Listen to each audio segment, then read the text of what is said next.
D'abord, c'était pour informer au président qui a double casquette. Il faut savoir qu'il est le président de la Cour constitutionnelle, mais aussi le président du Conseil supérieur de la magistrature.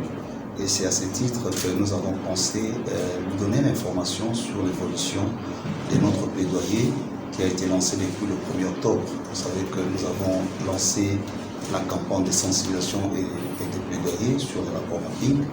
Et à ce titre, il était quand même intéressant de rappeler la nécessité de ce qui s'est fait sur le terrain, nous du consortium de la société civile qui milite pour la promotion de la justice transitionnelle. Mais aussi nous en avons profité pour informer les dates de la tenue de notre table ronde, parce que nous avons déjà prévu une table ronde du 26 au 27 qui permettra à tous les experts, enfin je vais dire aux experts intéressés à la question, de réfléchir de manière à trouver une narrative claire et constructive de notre théorie sur la justice transitionnelle. C'est vrai que c'est une théorie universelle, mais les consortiums estiment nécessaire de trouver un paradigme propre à nous, comme République démocratique du Congo, qui pourrait s'adapter et qui serait une réponse optimale à un véritable défi. Donc voilà l'essentiel de notre visite, et il faut dire que le président nous a accueillis avec joie. Et il a fait des recommandations très pertinentes et nous a donné toutes les assurances de sa participation et son accompagnement.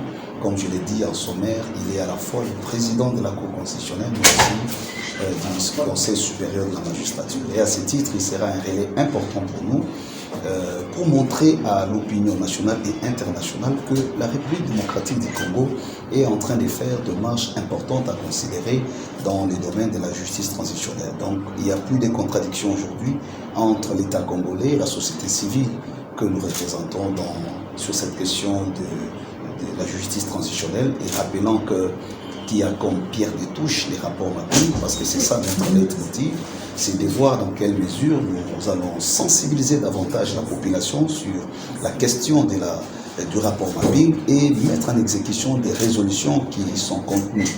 Mais en même temps, nous avons ces plaidoyers au niveau le plus élevé, jusqu'au niveau du Conseil de sécurité où nous envisageons aller, parce que je voudrais rappeler que nous avons été reçus par les sous-secrétaires d'État des Nations Unies, donc M. Lacroix avec qui on a longuement discuté sur cette question, et au niveau national il est quand même important que nous nous mettions d'accord avec nos autorités, les corps constitués au niveau exécutif, au niveau judiciaire, au niveau législatif. On a été au niveau exécutif et judiciaire. Il était aussi important de commencer au niveau judiciaire. On a commencé à la Cour constitutionnelle juste pour aussi respecter et valoriser notre hiérarchie institutionnelle en termes de l'architecture judiciaire de notre pays.